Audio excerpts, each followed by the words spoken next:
Today's recipe, we're heading over to Turkey, where we're going to take a look at how to make a Hindi Sebze Çorbası, a Turkish turkey vegetable soup. There's a lot of great flavors to experience here, guys.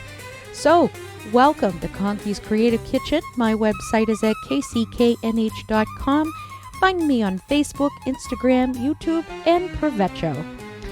With the Turkish cuisine concept, it is fresh, it is fragrant. The variety of spices that are used in Turkish cuisine is certainly one that everyone should experience. If you're lucky enough to have a Middle Eastern market, or perhaps you're lucky enough to have a Turkish market, you can find some of these beautiful flavors right there. And you're supporting local. That's the best part about it. So we're going to take a look at simple ingredients, guys. If you have leftover turkey from Thanksgiving, or you do enjoy turkey year-round, this is a great recipe to try. So right away, we're diving into our knife cuts. Because we're doing soup, we want to have as universal a cut as possible. So we're starting with one potato, and we're cutting this into as if we're making French fries. But ultimately, because it's a soup, we want to keep our cuts the same. So we're going to do a small dice on this. And with potato, it can start to discolor fast. So I'm already preparing ahead with a soup container. And as we dice up the potato, we're simply putting it in that container. And eventually we're going to hit that with ice water.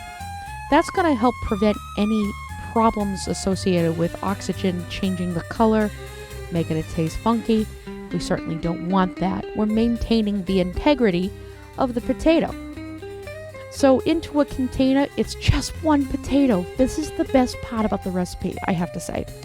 We're using regular classic ingredients, but we're going to use other ingredients to amp the flavor up in a Turkish avenue. So there we're setting off our potatoes to the side, and we're going to hit up the carrots. Now it's your choice if you want to peel them. I've already washed these. The peels have lots of vitamins and nutrients, and it also helps build some body into the soup base. So we want to go soup bites. What do I mean by that?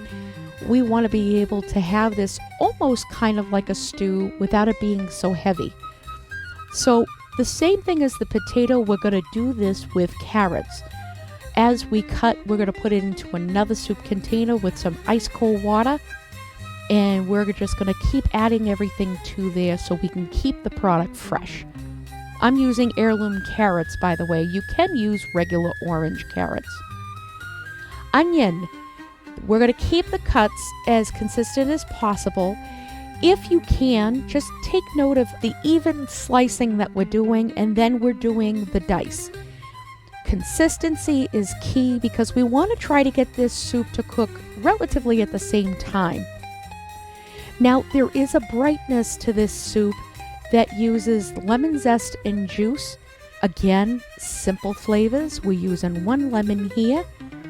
And if you don't have a microplane, guys, just use your knife, carefully cut that peel off, but remove the white pith.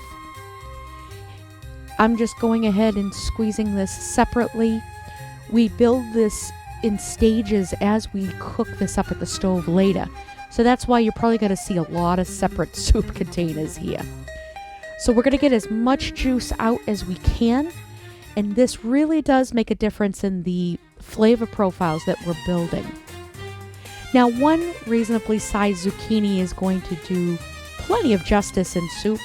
The more vegetables, the merrier for me. Soup for me is always carrot, celery, onion.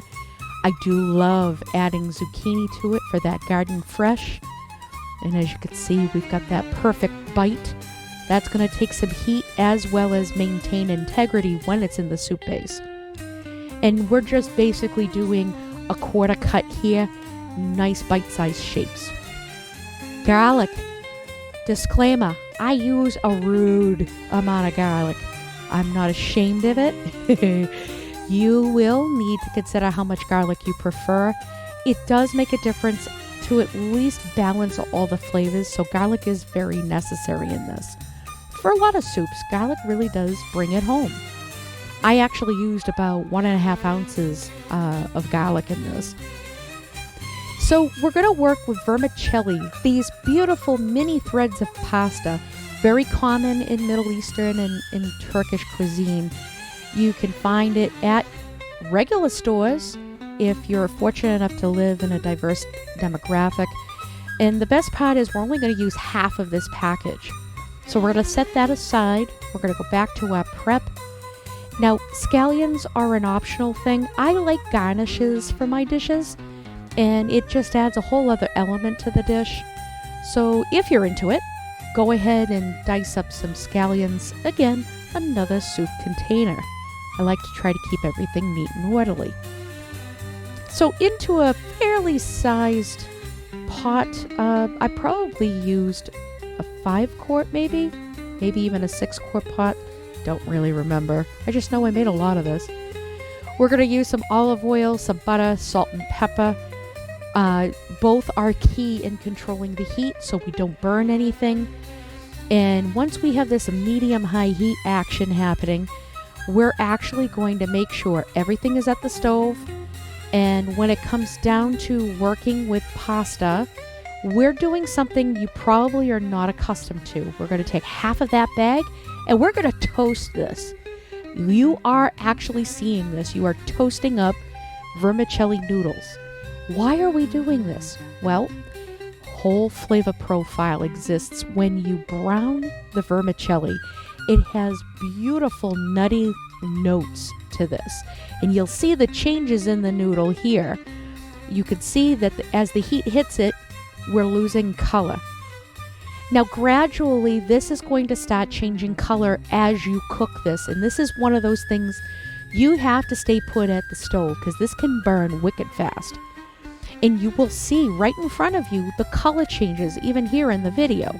It's now starting to take caramel colors and it's now starting to show, transitioning into that beautiful brown nutty color.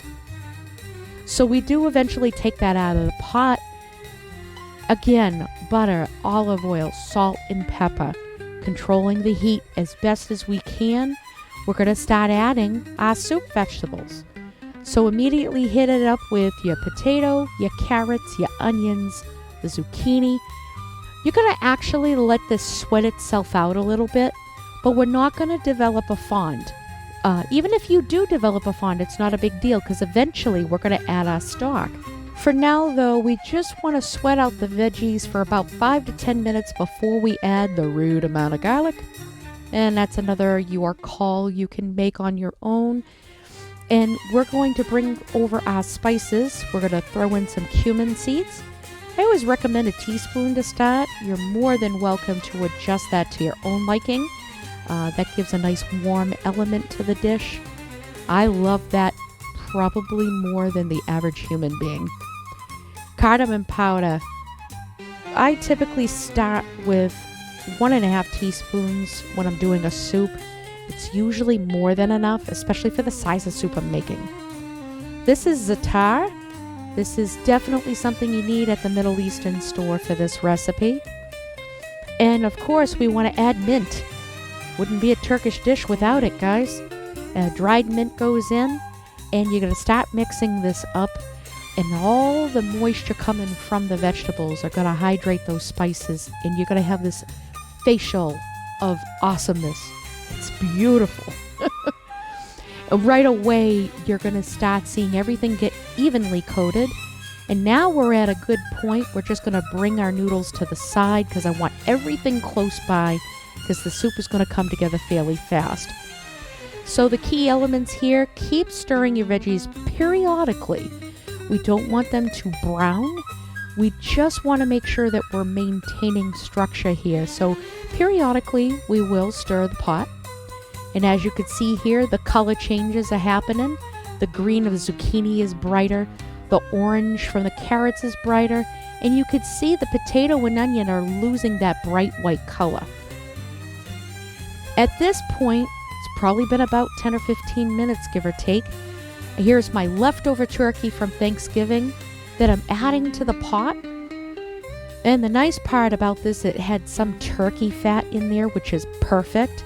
because you do need a little bit of fat for this dish, because soup is something that you want for comfort and soothing, the soothingness out of this.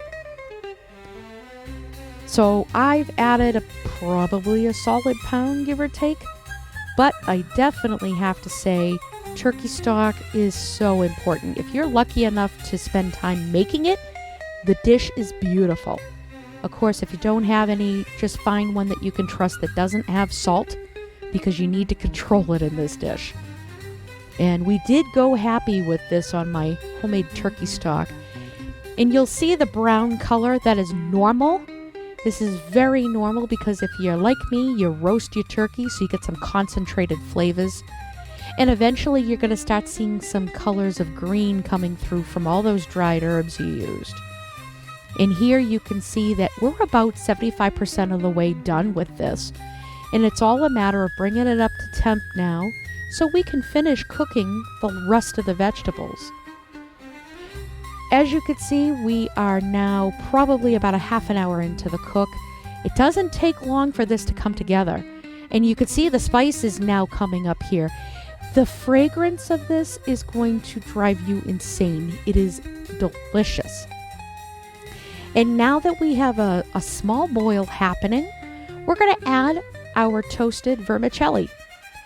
And at this point, you can actually shut off the heat because it's hot enough that it's going to cook the noodles. But the more beautiful part about this is the noodles are not going to go mushy.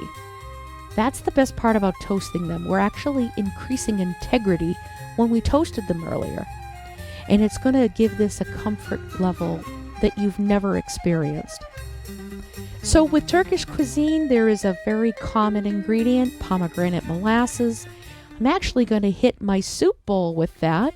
That's going to give us a little bit of acid and sweet to the dish. And we're going to bowl up this soup. And right away, I'm looking at a soup that I just want to dive into with the biggest spoon possible.